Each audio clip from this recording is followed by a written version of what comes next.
බලන්නකො මේ වෙච්ච හරියක් මේ ෆ්ලවර්ස් ටික arrange කරන ගමන් මම මේකට රෙසින් හදලා තිබුණේ මට අමතකුණා රෙසින් හදලා තිබ්බා කියලා. ඉතින් මෙච්චර ප්‍රමාණයක් ගල් වෙලා තියෙනවා. තේරෙනවනේ භාගයට භාගයක්. මොනා කරන්නද පාඩු තමයි. දැන් ඉතින් ආයෙ රෙසින් හදනවා.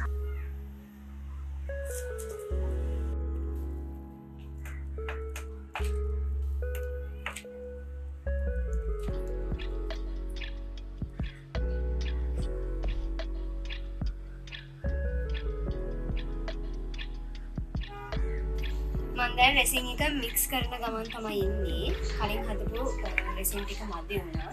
දැන් මම ආයෙත් රෙසින් ටිකක් හදනවා. මේ අද කරන්න ගත්ත ෆ්ලවර් ප්‍රෙසර්වේෂන් වලින් අන්තිම ෆ්ලවර් ප්‍රෙසර්වේෂන් එක. එතකොට ටාගට් එක කම්ප්ලීට් වෙනවා.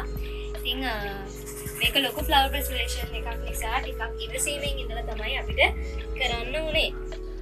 ඔන්න දැන් රෙසින් කරලා තමයි යන්නේ. මේක සෙට් අපි රෙසින් ටික දාගමු.